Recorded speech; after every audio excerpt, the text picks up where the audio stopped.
আমার আজকের রেসিপি একেবারে অল্প মশলায় পাতলা করে আলু দিয়ে তেলাপিয়া মাছের ঝোল। এখন যে পরিমাণ গরম পড়েছে তাতে করে রোজকার রান্নায় খুব তেল মশলাযুক্ত খাবার না খাওয়াই ভালো, তাই আজকে একদম সাধারণ ঘরোয়াভাবে মাছের ঝোল রান্না করেছি আর সেই রেসিপিটাই আজ শেয়ার করব আপনাদের সাথে। তো চলুন দেখে নেওয়া যাক যে আমি কীভাবে রান্নাটা করেছি। এর জন্য আমি তেলাপিয়া মাছ নিয়েছি, ওই ছোটো বড় মিলে 6 পিস হয়েছে আর কি, মানে এখানে আমি 1 কেজি মাছ নিয়েছি। মাছটা প্রথমে ভালোভাবে ধুয়ে তারপর উষ্ণ গরম জলে নুন দিয়ে আবার ভালোভাবে মাছটাকে ধুয়ে নিয়েছি। এবারে মাছটা ম্যারিনেট করার পালা। তার জন্য এর মধ্যে নুন দিলাম আমি 1 টিস্পুন আর হলুদ 1 টিস্পুন দিয়ে দিলাম। এবারে সব কিছু খুব ভালোভাবে মাছগুলোর গায়ে মাখিয়ে নেব, খুব ভালো করে কিন্তু মাখিয়ে নিতে হবে। এই যে দেখুন এটা মাখানো হয়ে গেছে। এবার দেখা যাক সবজি বলতে কিছুই না, আলু 2টো বড় সাইজে নিয়েছি, এটা খোসা ছাড়িয়ে লম্বা লম্বা টুকরো করে কেটেছি, মানে এক একটাকে 4 টুকরো করেছি, 8 টুকরো হয়েছে। কেটে ভালোভাবে ধুয়ে নিয়েছি। পেঁয়াজ একটা বড় সাইজের, সেটা এরকম লম্বা লম্বা স্লাইস করে নিয়েছি। আর টমেটো 2টো মিডিয়াম সাইজের, সেটাও এভাবে লম্বা লম্বা স্লাইস করে নিয়েছি। এবার মশলা করে নেওয়া পালা। সাধারণ ঘরে থাকা যা মশলা, জিরে গুঁড়ো 1 টিস্পুন, ধনে গুঁড়ো 1 টিস্পুন, হলুদ গুঁড়ো 1/2 টিস্পুন, কাশ্মীরি লঙ্কা গুঁড়ো 1/2 টিস্পুন, আদা গ্রেট করে নিয়েছি 1 টিস্পুন, আপনারা চাইলে আদা বাটাও দিতে পারেন। এবার এটা সামান্য জল দিয়ে গুলে নিয়েছি, কারণ গুঁড়ো মশলা তো জল দিয়ে ভালো করে গুলে নিলে এগুলো ভালোভাবে জলের সঙ্গে মিশে গিয়ে ফুলে ভালোভাবে মিশে থাকে আর কি, এতে মশলা কষানোর সময় সুবিধাও হয় আর ভালোভাবে কষানো যায়। এবার রান্না শুরু করতে হবে। তার জন্য ওভেনে কড়াই বসিয়ে ফ্লেমটা অন করে দিয়ে এতে 1/2 কাপ, চায়ের কাপের 1/2 কাপ সর্ষের তেল দিলাম। তেলটা বেশ ভালোভাবে গরম করে সর্ষের তেলের কাঁচা গন্ধ যখন চলে যাবে, বেশ ধোয়া ওঠা গরম হয়ে যাবে, তখন মিডিয়াম ফ্লেমে মাছগুলো একে একে তেলের মধ্যে ছেড়ে দেবো। তেলটা কিন্তু খুব ভালোভাবে গরম করে নিতে হবে, তাহলে মাছ কড়াইতে আটকে যায় না বা আটকে যাওয়ার চান্সও থাকে না। এবারে একটা পিঠ মিনিট 2 এভাবে রেখে দেবো। মিনিট 2 পর দেখুন এটা উল্টে দেবো। একটা পিঠ কিন্তু ভালো কালার ধরে গেছে, এটা একটু লাল করে ভাজতে হবে, তারপরে খুব কড়া কিন্তু মাছগুলো ভাজবো না, জাস্ট লাল রং করে ভেজে নেব। এবার অপর পিঠটাও মিডিয়াম ফ্লেমে মিনিট 2 রেখে দেবো। এভাবে দেখুন উল্টে পাল্টে এটাকে একটু লাল করে ভেজে নিয়েছি। এবারে এই মাছগুলো তুলে পরে ব্যাচে আরও বাকি 3টে মাছ ভেজে নেব ওই একই রকমভাবে মিডিয়াম ফ্লেমে। এই মাছগুলো উল্টে পাল্টে এখন লাল করে ভেজে নেব। এই যে সব মাছ কিন্তু ভাজা হয়ে গেছে। এটা মাথায় রাখতে হবে, মাছগুলো কিন্তু খুব কড়া ভাজবো না। এই যে দেখুন মাছগুলো ভাজা কমপ্লিট হয়ে গেছে। এবারে বাকি যে তেলটা রয়েছে তাতে ফোড়নে দেব কালো জিরে আর কাঁচা লঙ্কা। আমি এখানে 1/2 টিস্পুন কালো জিরে আর 2টো কাঁচা লঙ্কা নিয়েছি। কয়েক সেকেন্ড একটুখানি নাড়াচাড়া করে নেব, তাতে ফোড়নে একটা ভাজা ভাজা মিষ্টি গন্ধ বেরোবে। এবারে এর মধ্যে ওই পেঁয়াজ কুচি এটা দিয়ে দেবো।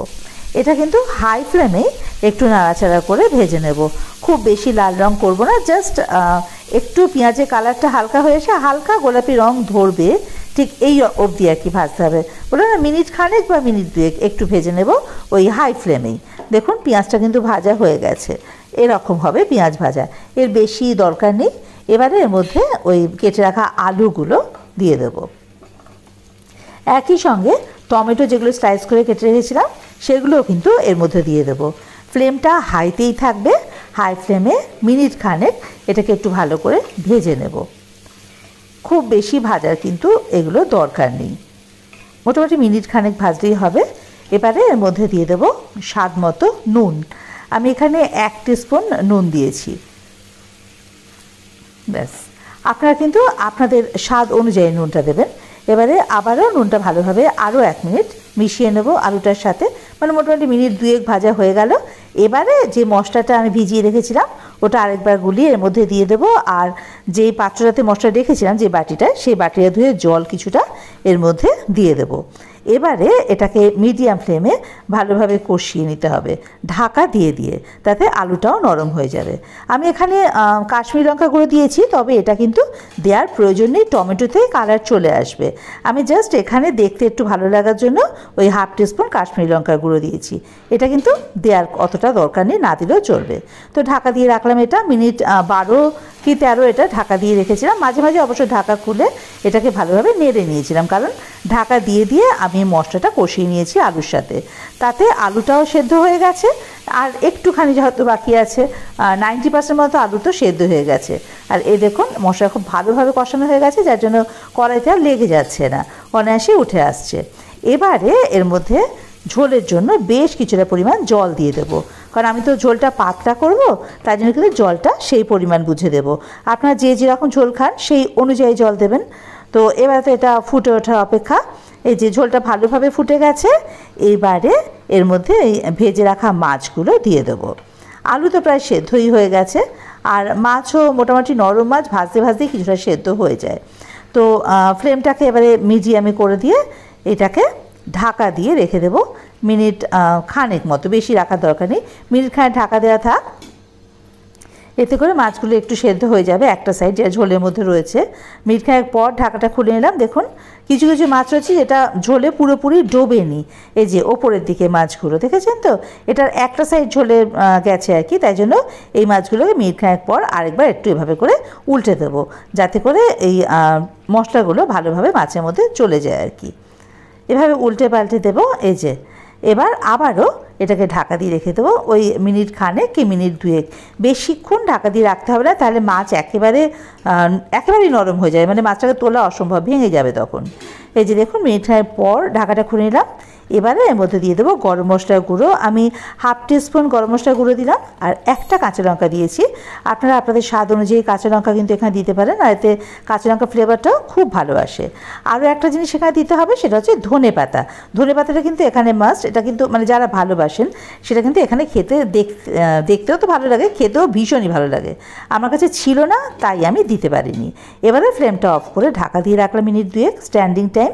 মিনিট দুয়েক পর ঢাকাটা খুলে নিলাম। দেখুন রেডি আমাদের মাছের ঝোল, একদমই পাতলা মাছের ঝোল, আর এটা খেতেও কিন্তু খুবই ভালো লাগে ভাতের সঙ্গে। তো আপনারা কে কে এভাবে করে মাছের ঝোল রান্না করেন আমাকে কিন্তু কমেন্ট বক্সে জানাতে ভুলবেন না। তো এবার এটাকে একটা পাত্রে নামিয়ে নিতে হবে। প্রথমে আগে মাছগুলো তুলে নিয়েছি, এবারে ঝোলটা দেখুন একদমই পাতলা করেছি মাছের ঝোলটা। গরমকাল তো, প্রত্যেক দিনের রান্নায় না একটু পাতলা মাছের ঝোল, কম মশলাযুক্ত মাছের ঝোল, মানে কম তেল মশলাযুক্ত, এগুলোই রান্নায় খাওয়া ভালো আর কি, তাই না? তো যাই হোক, তো আমার মাছের ঝোল তো রেডি। এখন আপনাদের কেমন লাগলো আমার রেসিপিটা আমাকে কিন্তু কমেন্ট বক্সে জানাতে ভুলবেন না। আর যদি রেসিপিটা ভালো লাগে তাহলে অবশ্যই আমার চ্যানেলটা সাবস্ক্রাইব করে আমার পাশে থাকার অনুরোধ রইল, আর বেল আইকনটা ক্লিক করে দেবেন, তাতে করে আমি কোনো নতুন রান্না আপলোড করলে তার নোটিফিকেশানটা আপনাদের কাছে সবার আগে পৌঁছে যাবে।